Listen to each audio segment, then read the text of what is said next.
한 주간 우리 삶 가운데 성취될 하나님 말씀 신약성경 사도행전 20장 7절부터 12절까지 말씀입니다. 신약성경 사도행전 20장 7절에서 12절까지 말씀입니다.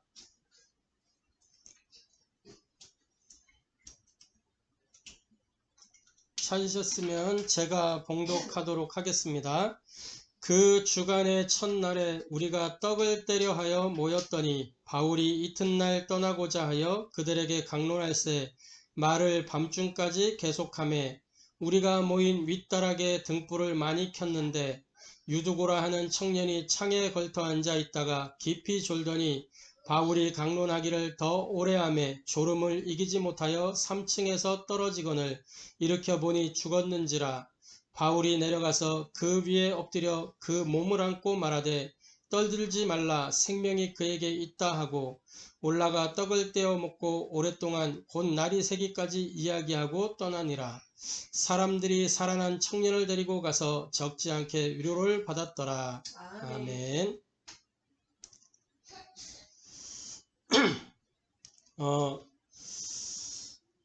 사도행전 20장 7절부터 12절까지의 이 본문을 통해서 저와 여러분이 나눌 은혜는 죄와 사망의 법을 깨트린 복음의 능력이라는 제목으로 함께 은혜 나누기를 소원합니다. 아멘. 죄와 사망의 법을 깨트린 복음의 능력, 다른 말로 하면 복음의 능력으로 죄와 사망의 법을 깨트려라 라고 할 수 있습니다. 저와 여러분에게 있는 복음의 능력은 죄와 사망의 법을 깨트리는 능력을 갖고 있습니다. 그 복음의 능력이 한 주간 체험되고 확인되는 은혜가 있게 되기를 소원합니다. 먼저 서론적으로 우리 웨스트민스터 신앙 고백서 이 대요리문답에 보면은 제1문에 이렇게 묻습니다. 사람의 제일 최고의 목적이 무엇이뇨? 라고 묻습니다. 그 답은 이것입니다. 사람의 제일 가는 최고의 목적은 하나님께 영광 돌리고 그를 영원토록 충만하게 즐기는 것입니다. 라고 답을 합니다. 이렇게 문답으로 구성이 되어 있는 요리문답이죠. 신앙 고백서입니다. 제일 첫 번째 질문이 이거예요. 최고의 목적이 무엇이냐? 하나님께 영광 돌리고 그를 영원토록 충만하게 즐기는 것이다 라고 말씀하고 있습니다. 여기서 우리가 알 수 있는 건 뭐냐면 사람의 본분이 곧 예배다 라는 사실을 알 수가 있어요. 성경 창세기 2장 15절에도 분명히 말씀을 하고 있습니다. 뭐라고 말씀하고 있냐면 에덴 동산에 이 사람을 두고 그것을 경작하며 지키게 하셨다라고 말씀하고 있어요. 경작하며 지키게 하셨다. 근데 그 경작하다라는 말이 조금 생뚱맞게 느껴지거든요. 그 현장에서. 에덴 동산은 경작할 게 없어요. 하나님 주신 대로 먹는 건데 뭘 경작하겠습니까?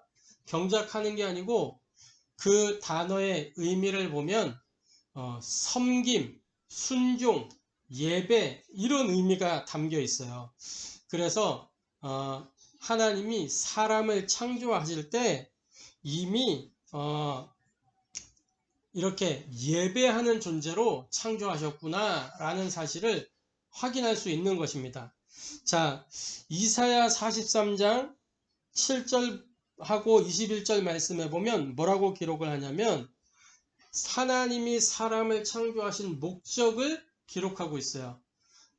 나를 찬송하게 하기 위해서, 내가 그를 통해서 영광 받기 위해서 이 사람을 내가 지었다라고 말씀하고 있습니다. 세상을 만드신 이유, 사람을 만드신 이유, 하나님이 찬송받고 영광받기 위해서 만드셨다라고 기록하고 있어요. 그래서 그 증거로 보면 창세기 1장에 창조의 이렇게 과정이 나오죠.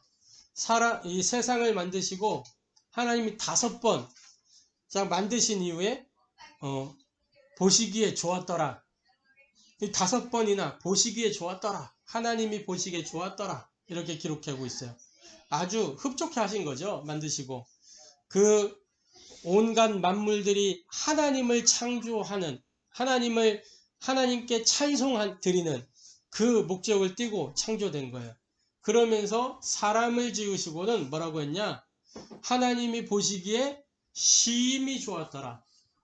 그러니까 이 사람의 존재 목적이 하나님께 영광 돌리는 것이란 말이에요. 이 하나님께서는 지금도 하나님께 영광 돌리고 하나님을 찬송하는 그 예배자를 찾고 계십니다. 요한복음 4장 23절 24절에 이 수가성 여인이 예수님 만났을 때 묻잖아요. 당신들은 예배하는 곳이 예루살렘에 있다고 하는데 우리는 어디서 예배 드립니까? 그때 예수님이 이 산에서도 아니고 저 산에서도 아니다.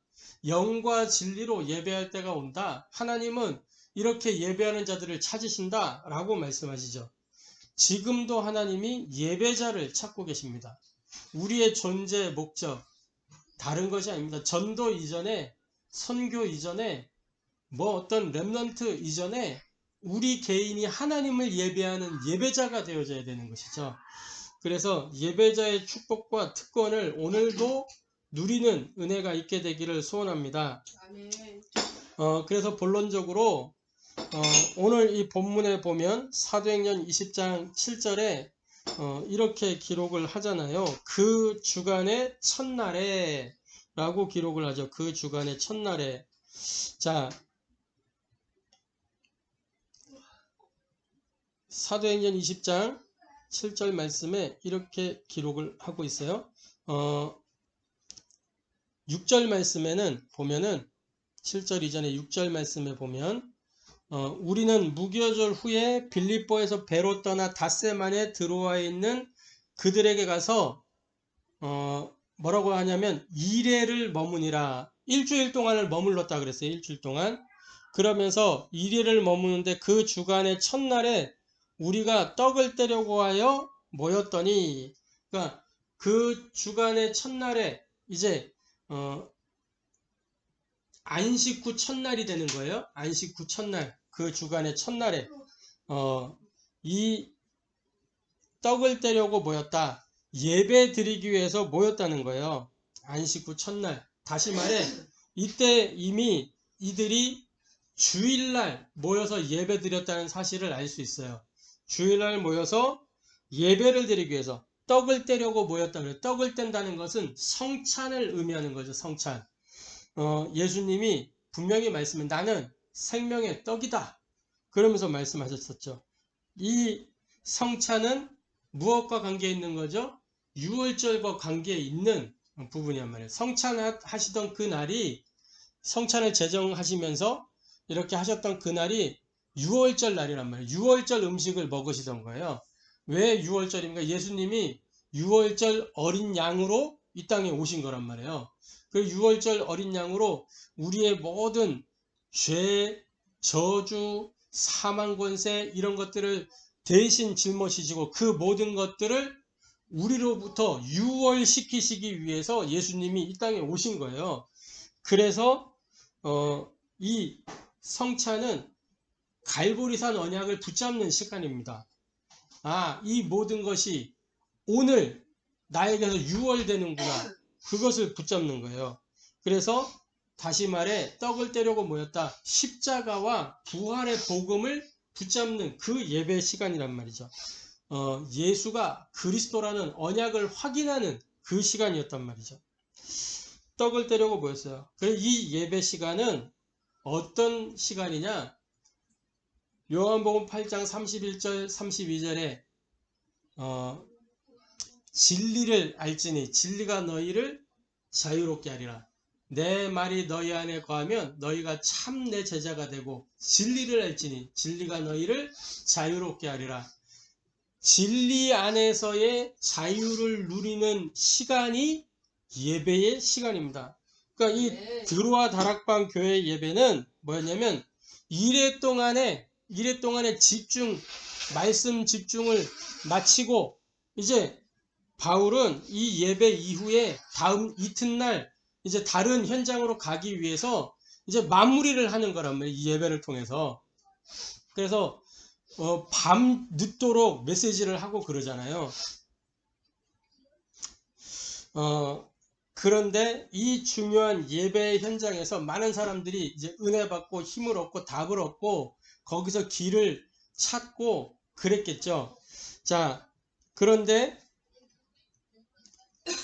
이 현장에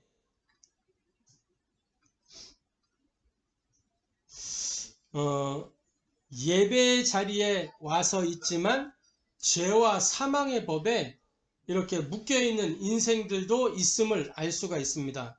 오늘 본문에 유두고라 하는 이 청년이 등장하는데 그 청년의 이야기가 우리에게 많이 이렇게 소개되고 회자되고 그랬죠.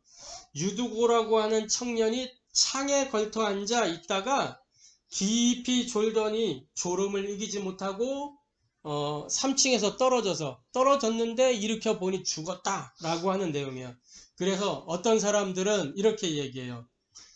예배하는 그 자리에 와서 자세가 불량했다, 막 그럼 걸터 앉아 있었다 그러면서 불량했다. 그래서 하나님이 진노하셨다, 막 이런 얘기를 하는 그런 관점으로 해석하는 사람들도 있어요.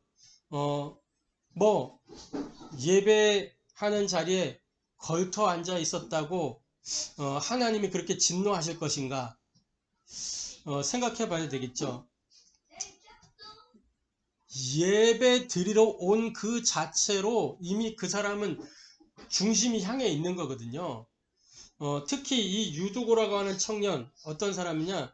이 유두고라는 이름은 헬라어로 유티코스라고 그래요. 유티코스라고 하는데 이 유티코스라고 하는 이름은 노예들한테 흔히 붙여주는 이름이에요.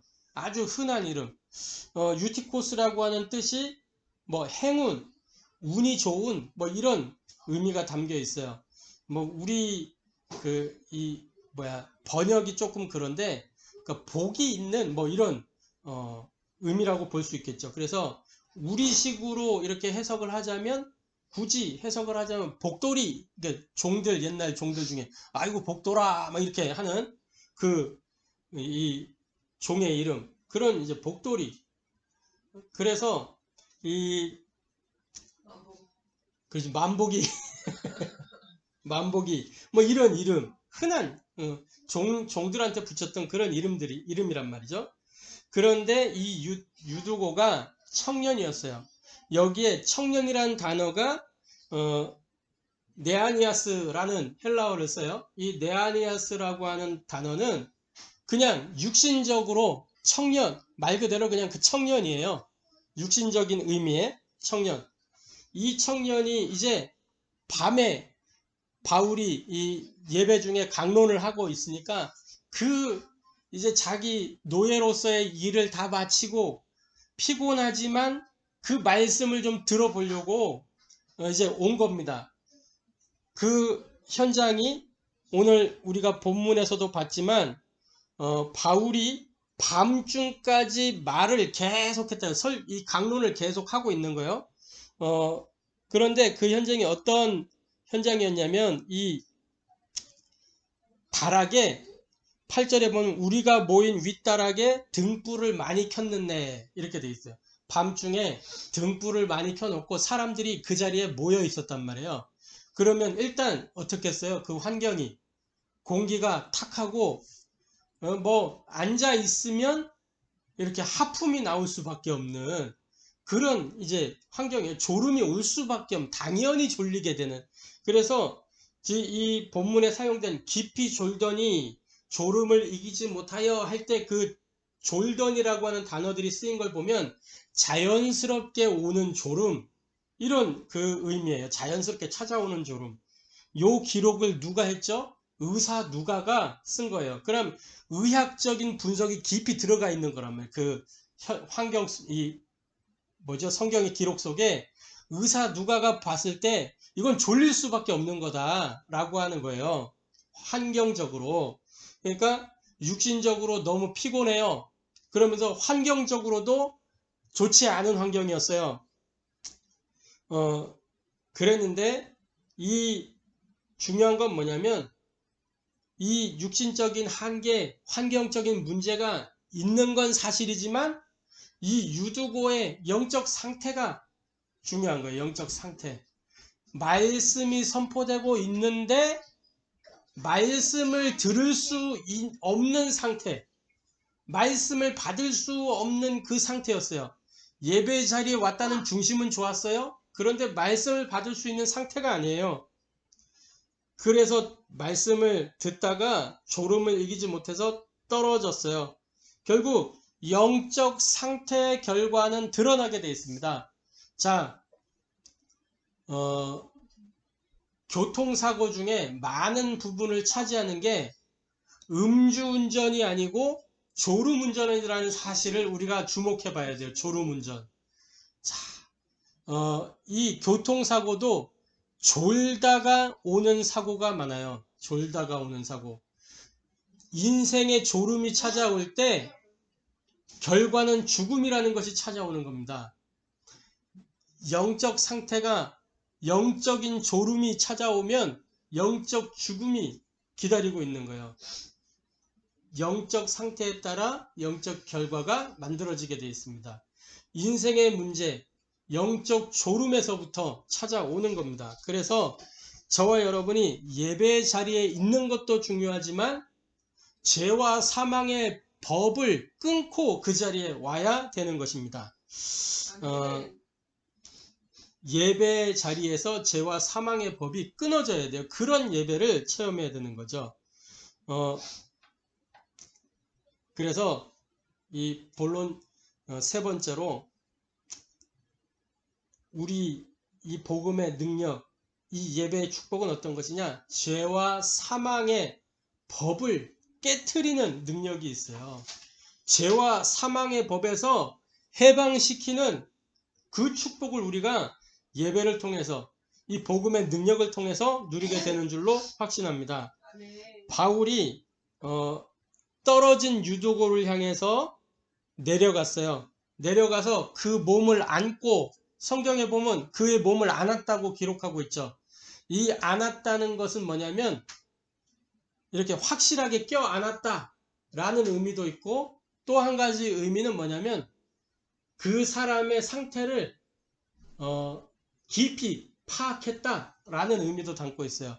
그러니까 딱 진단을 한 거죠. 이렇게 안으면서 생명이 그에게 있다 이렇게 확신 있게 이야기했어요. 왜냐하면 그 시간이 어떤 시간이죠? 이 복음이 지금 선포되는 시간이에요. 3차 전도 여행의 현장에서 이 복음을 확실하게 다지고 지금 제자를 세우고 이런 확립하는 시간이란 말이에요. 그리고 자기는 지금 내일이면 다른 현장을 가야 돼요. 그 마지막 집중의 현장이에요.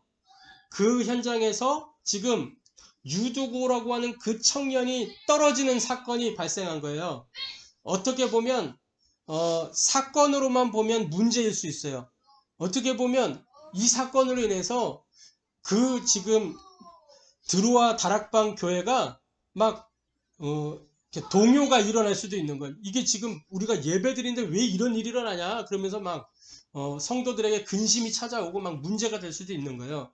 그런데 바울이 분명하게 확신했어요. 하나님의 계획이 뭔가 이 바울이 질문했고 하나님의 전도 계획을 찾은 거예요. 이 유두고에게 하나님의 계획이 있구나. 그거를 정확하게 본 거예요. 그래서 생명이 그에게 있다 하고 바로 올라가서 뭐 했냐면 떡을 떼어 먹고 자기 자신에게 이 그리스도의 십자가 부활의 복음 그걸로 충만하게 채운 거예요. 자기부터 먼저 복음으로 답을 딱 내린 거예요. 떼어 먹고 그러면서 포럼하잖아요. 그 사람들하고 오랫동안 이야기하니라. 그러니까 성도들이 요동하지 않도록 말씀으로 답을 주고 함께 포럼하고 기도 제목을 딱 나누고 이러면서 성도들이 다 이제 그 사건으로 해서 동요하지 않도록 이렇게 답을 내리고 오랫동안 이야기한 다음에 날이 세서 이렇게 갔다고 기록하고 있어요. 그때의 말씀을 보면 이렇게 기록하잖아요. 11절에 올라가 떡을 떼어 먹고 오랫동안 곧 날이 새기까지 이야기하고 떠나니라. 자기는 이제 다른 현장 가야 되니까 결과가 어떻게 됐는지 확인하지 않고 그냥 떠났어요. 왜냐? 자기는 분명히 확신했거든. 생명이 그에게 있다. 그랬더니 이제 바울이 떠난 뒤에 사람들이 뭐 했죠? 살아난 청년을 데리고, 분명히 살아났어요. 살아난 청년을 데리고 가서 적지 않게 위로를 받았더라. 유두고가 어떻게 됐냐? 이 신분이 바뀌었어요. 아예. 여기 청년이란 단어가 나오는데 앞에 청년은 육신적인 청년, 먼저 기록한 청년은, 지금 여기에 이 12절 본문에 기록된 청년은 다른 단어가 쓰여 있어요. 파이스라는 단어가 쓰여 있는데 요거는 아이, 아들, 종 이런 의미가 있어요. 무슨 말이냐면 아이라는 것은 어리다는 거잖아요. 그러니까 영적으로 이제 새롭게 태어난 거예요. 그리스도의 부활을 체험함으로 이 진정한 크리스찬으로 거듭나게 된 거예요. 그러면서 아들, 하나님의 자녀가 된 거죠. 또 종, 그리스도의 종이 된 거예요. 그래서 뭐였냐면 이 유두고를 통해서 사람들이 위로를 받은 거예요. 유두고가 무슨 포럼 했을까요? 부활의 그리스도, 그 포럼 했을 거 아니겠어요? 자기가 체험한, 자기가 실제 죽었다가 살아났으니까. 누가가 의학적인 소견으로 분명히 기록했어요. 여기에 보면 9절에 유두고라는 청년이 창에 걸터 앉아있다가 깊이 졸더니 바울이 강론하길 더 오래 하매 졸음을 이기지 못하여 3층에서 떨어지거늘 일으켜보니 죽었는지라. 의사가 쓴 기록이에요. 의사가 쓴 기록. 그러니까 의사가 의학적으로 봤을 때 분명히 죽은 거예요. 그냥 죽었는지라 이 결론을 내려놓고 기록한 거란 말이에요. 그런데 이 죽었던 이 유두고가 다시 살아난 거죠. 부활의 이 소망을 성도들이 유두고를 통해서 본 거예요. 확인한 거예요. 늘 그리스도의 부활을 말로만 듣다가 눈앞에서 부활의 증거를 확인한 거예요. 그랬더니 이 적지 않게 위로를 받았더라. 성도들이 그걸 통해서 부활의 소망을 품고 인생의 답을 딱 내리고 결론을 얻은 거예요. 저와 여러분이 이러한 죄와 사망의 법을 깨트리는 복음의 능력과 예배의 축복을 확인하게 되는 은혜가 있게 되기를 소원합니다. 결론적으로 이 죄와 사망의 법을 깨트린 복음의 능력을 체험하려면 단 한 번의 이 예배가 보좌와 연결되는 예배자의 영적 상태를 회복해야 되는 것입니다. 어떻게 예배자의 영적 상태를 회복할 것이냐? 첫 번째로 예배 전의 준비가 중요합니다. 유두고는 지친 몸을 이끌고, 물론 그 중심은 좋아요. 그 동기는 올바르나요. 그 몸을 이끌고 막 온 거예요. 그런데 영적인 상태가 준비가 안 돼. 말씀 들을 상태가 준비가 안 돼 있었어요. 그러니까 말씀이 선포되는데 듣지 못하고 막 육신적인 거, 환경적인 거에 얽매여서 결국은 이렇게 떨어지는 사건이 발생했잖아요. 사무엘상 15장 22절 23절에 보면 무엇라고 기록을 하고 있냐면 이렇게 기록을 하고 있습니다. 순종이 제사보다 낫고 듣는 것이 순양의 기름보다 나으니. 그러니까 예배의 행위가 중요한 게 아니고 예배자의 그 상태가 중요하다는 거예요. 이 사울이라고 하는 사람이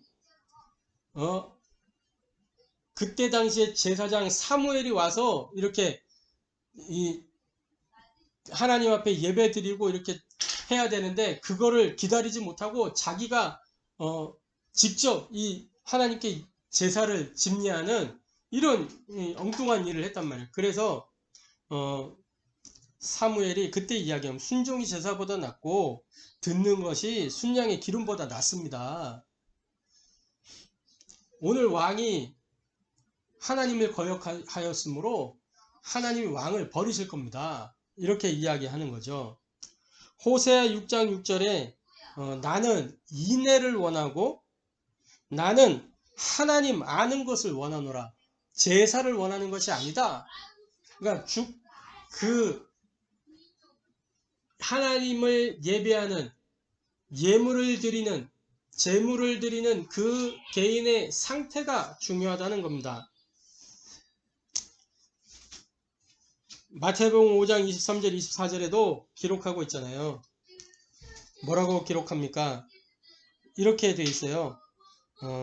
예물을 드리는 중에 너희가 혹 형제와 화해할 일이 있거든 가서 화해를 먼저 하고 와라. 즉 예배할 수 있는 그 너희의 상태를 먼저 만들어라. 이렇게 이야기하는 거죠. 예배자의 영적 상태, 이 영적 상태가 준비되어져야 돼요. 예배 전에. 그리고 예배 중에는 뭐 하는 거냐? 집중하는 겁니다. 집중. 예배 중에 무엇에 집중하냐? 모든 예배의 순서가 다 집중해야 되지만 가장 집중해야 되는 부분이 말씀입니다. 강단의 말씀, 우리가 또 기록된 이 말씀을 또 보잖아요. 기록된 말씀, 그 기록된 말씀을 가지고 선포되는 말씀. 왜냐? 시편 119편 105절에 이 말씀이 뭐라 그랬어요? 주의 말씀은 내 발의 등이요 내 길의 빛이니이다. 히브리서 4장 12절에 이 말씀이 살아있고 활력이 있어서 우리의 모든 생각, 마음, 모든 것을 찔러 쪼개고 육신적인 부분도 찔러 쪼개고 우리의 모든 한계를 뛰어넘도록 만든다라는 거죠. 계시록 1장 3절에 이 예언의 말씀을 읽는 자, 듣는 자, 지키는 자가 복이 있다. 이렇게 말씀하고 있지 않습니까? 그래서 저와 여러분이 이 기록된 말씀, 선포되는 말씀, 그리고 나에게 답이 되는 이 말씀을 집중하는 거예요. 말씀에. 그게 예배자의 영적 상태입니다.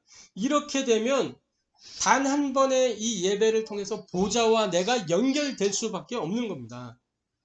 그러니까 예배 때마다 이러한 준비와 집중 속에 있으면 늘 보좌와 소통되는, 보좌와 연결되는, 보좌의 축복을 누릴 수밖에 없는 그 예배자의 영적 상태가 되어지는 것이죠. 그리고 마지막으로 예배 후의 누림입니다. 우리는 예배를 마치고 나면 오늘 말씀 좋았어, 은혜 됐어 이러고 이제 은혜 받았다고 하는데 무슨 은혜를 받았어 물어보면 너무 좋았어. 너무 좋았고요. 너무 좋았어. 그럼 뭐가 좋았는데? 그러면 그냥 좋았어. 좋은 말씀 들었어. 물론 우리 다락방 성도님들은 워낙 이제 말씀 정리 이렇게 하는 훈련이 돼 있어서 이 말씀을 탁 기억하고 되새기고 하는 게 잘 되어 있지만 그렇지 않은 일반 우리 교회 성도님들 보면 주일 강단의 말씀이 뭐였어요? 그러면 모르는 사람들이 태반이에요. 그냥 은혜 받고 왔어요. 뭘 받았는지 몰라요. 예배 후에 무엇을 누리는 것이냐? 주일날 받았던 그 말씀의 흐름을 누리는 거예요. 말씀의 흐름. 그걸 보고 성령의 인도라고 합니다. 그걸 보고 다른 말로 사모늘이라고 하는 거예요. 요한복음 15장 7절에 내 말이 너희 안에 거하면 무엇이니 원하는 대로 구해라. 그리하면 이루리라.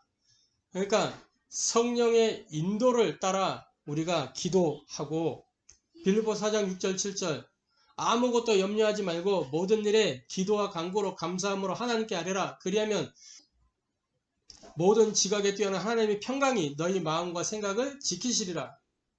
말씀 붙잡고 기도 속에서 감사함으로 하나님께 아뢰면 하나님이 마음과 생각을 지키시면서 우리 삶 속에 말씀을 이루신다는 거죠. 히브리서 3장 13절에 뭐라고 기록하고 있냐? 이렇게 기록하고 있어요.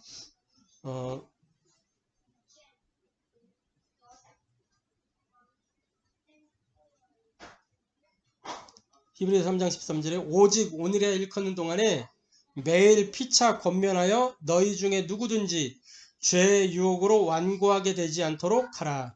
오늘이라 일컫는 동안에 매일 피차 권면하여, 뭘 가지고 권면해요? 너 그러면 안 돼. 막 이렇게 하는 게 아니고 말씀으로. 강단 말씀이 이렇게 나오지 않았니?